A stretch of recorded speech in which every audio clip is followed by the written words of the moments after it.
بسم اللہ الرحمن الرحیم۔ السلام علیکم ورحمۃ اللہ وبرکاتہ۔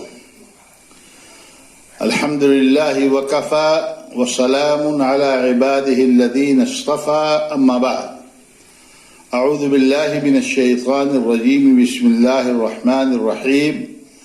وَأَقِيمُوا الصَّلَاةَ وَلَا تَكُونُوا مِنَ الْمُشْرِكِينَ۔ ناظرین کرام، برادران اسلام، آج کے درس کا موضوع ہے پنج وقتہ نمازوں کی اہمیت۔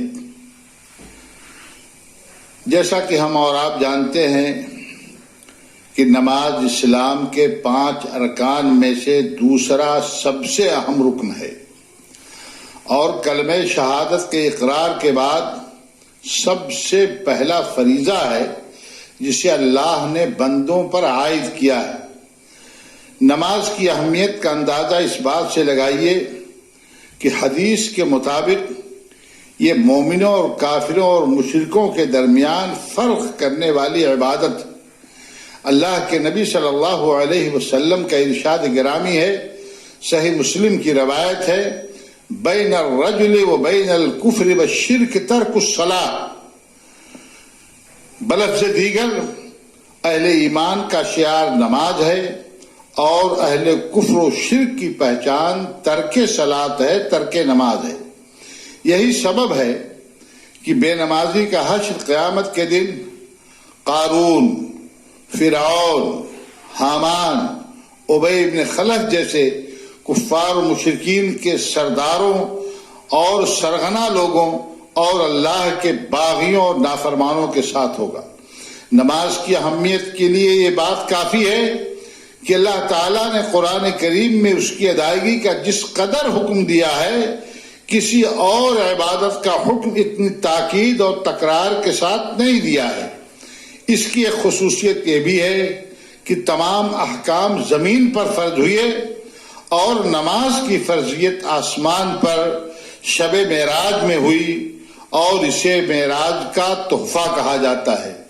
نماز کی اہمیت کے باوجود بڑا افسوس ہے کہ مسلمانوں کی اکثریت اس فریضے سے غافل ہے۔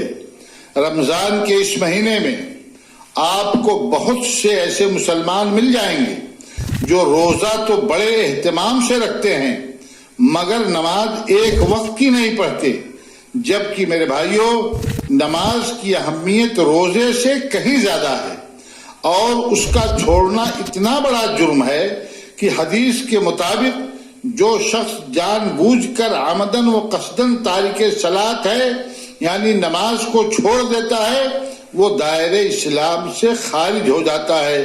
اللہ کے نبی صلی اللہ علیہ وسلم نے ارشاد فرمایا، من ترک الصلاۃ متعمدا فقد کفر، یعنی جس نے جان بوجھ کر نماز ترک کر دی وہ کافر ہو گیا۔ میرے بھائیوں، اب آپ بھلا یہ بتائیے کہ جب بے نمازی کا اسلام ہی معتبر نہیں تو اس کی دوسری عبادتیں مثلا روزہ، زکوٰۃ، حج اور قربانی وغیرہ کیسے مقبول ہوں گی؟ اس لیے کہ ان عبادتوں کی صحت کے لیے ایمان بنیادی اور لازمی شرط ہے۔ اس لیے جو لوگ اپنے آپ کو مسلمان کہتے ہیں انہیں پہلے نمازی بننا چاہیے۔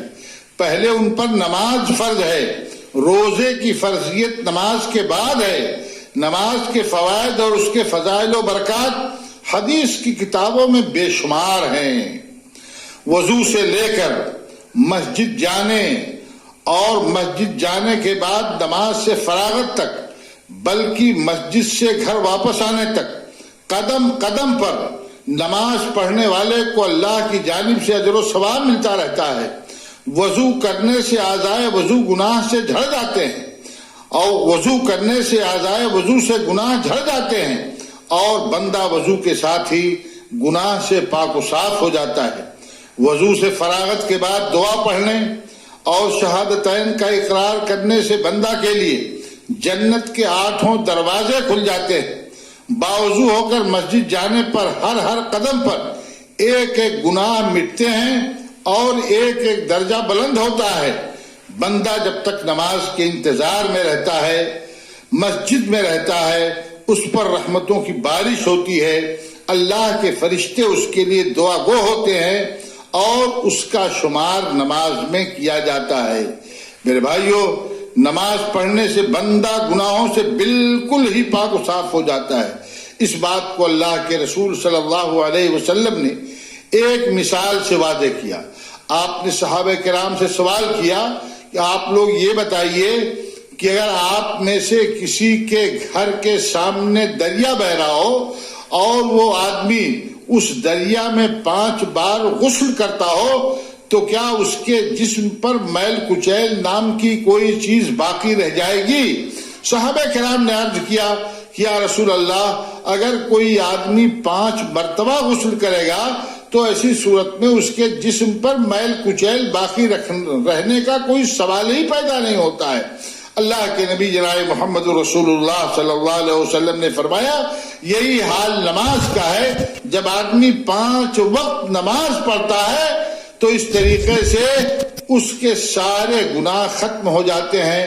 اللہ کے نبی صلی اللہ علیہ وسلم نے اپنی ایک اور حدیث میں ارشاد فرمایا کہ ایک نماز سے دوسرے نماز کے درمیان جو غلطیاں ہوتی ہیں، جو خطائیں ہوتی ہیں، وہ نماز پڑھنے سے وہ غلطیاں اور وہ خطائیں معاف کر دی جاتی ہیں۔ نماز اللہ کو یاد کرنے کا بہترین ذریعہ، اللہ کا قرب حاصل کرنے کا سب سے عمدہ وسیلہ اور عابد و معبود کے درمیان تعلق پیدا کرنے کا احسن طریقہ ہے۔ سجدے کی حالت میں بندہ اپنے رب سے سب سے زیادہ قریب ہوتا ہے، بلکہ حدیث میں ہے کہ وہ سجدہ میں اپنے رب سے سرگوشی کرتا ہے، راز و نیاز کی باتیں کرتا ہے۔ نماز سے دلوں کو سکون و اطمینان حاصل ہوتا ہے۔ قرآن بھی ناطق ہے کہ الا بذکر اللہ تطمئن القلوب، یعنی اللہ کی یاد سے دل مطمئن ہوتے ہیں۔ یہی سبب ہے کہ اللہ کے رسول صلی اللہ علیہ وسلم کو جب کوئی مشکل مسئلہ درپیش آتا تھا تو آپ حضرت بلال رضی اللہ تعالی عنہ سے فرماتے تھے یا بلال ارحنا بالصلاۃ، اے بلال ہمیں نماز کے ذریعے راحت و سکون پہنچاؤ۔ نماز سے اخلاق کے اندر، کردار کے اندر بلندی پیدا ہوتی ہے، آدمی فواحش و منکرات سے نجات پا جاتا ہے، جیسا کہ قرآن شاہد ہے ان الصلاۃ تنہی عن الفحشاء والمنکر والبغی، یعنی نماز فحش سے اور ناپسندیدہ کاموں سے روک دیتی ہے۔ اس لیے وہ مسلمان جو ترک صلاۃ کے عادی ہیں وہ اللہ سے توبہ کریں، اپنے گناہ عظیم کی معافی مانگیں اور عہد کریں کہ وہ آئندہ نماز کی پابندی کریں گے اور کسی بھی حال میں ان کی کوئی نماز فوت تو کجا قضا بھی نہ ہوگی۔ خاص طور سے اس ماہ مبارک میں روزے داروں کو چاہیے کہ وہ لاک ڈاؤن کی مدت میں گھروں کے اندر رہ کر کے نماز باجماعت کا اہتمام کریں۔ کوئی نماز ان کی وقت سے بے وقت نہ ہونے پائے۔ سفر حضر ہر جگہ نماز کی حفاظت کریں۔ پھر رمضان ختم ہونے کے بعد بھی نمازوں سے ہرگز غافل نہ ہو اور یاد رکھیں کہ قیامت کے دن سب سے پہلے نماز ہی سے متعلق سوال ہوگا۔ اللہ کے نبی صلی اللہ علیہ وسلم نے فرمایا اول ما یحاسب به العبد یوم القیامت الصلاۃ، بندے سے قیامت کے دن سب سے پہلے جس چیز کا حساب لیا جائے گا وہ نماز ہوگی۔ ایک شاعر نے کہا ہے کہ روز محشر کی جان گداز بود اولی پرشش نماز بود، اگر بندے کی نماز ٹھیک رہی تو اس کے دوسرے اعمال بھی ٹھیک رہیں گے، اور اگر خدا نخواستہ نماز میں کمی رہی تو ہر عبادت میں کمی ظاہر ہوگی۔ اس لیے نماز کو معمولی سمجھ کر اس سے غفلت نہ برتیں، نیز اس ماہ مبارک میں نوافل کا کثرت سے اہتمام کریں اور یہ جان لیں کہ اگر ہمارے فرائض میں کوئی کمی رہ جاتی ہے تو اس سے تو نوافل کے ذریعے سے اس کی بھرپائی ہو جاتی ہے اور نوافل سے اس کو پورا کر دیا جاتا ہے۔ اللہ تعالی تمام مسلمانوں کو باجماعت نماز ادا کرنے کی توفیق عطا فرمائے۔ ہم کو ترک صلاۃ جیسے جرم سے اللہ رب العالمین بچائے اور اللہ رب العالمین ہم سب کو سچا پکا نمازی بنائے۔ آمین وآخر دعوانا الحمد للہ رب العالمین والسلام علیکم ورحمۃ اللہ وبرکاتہ.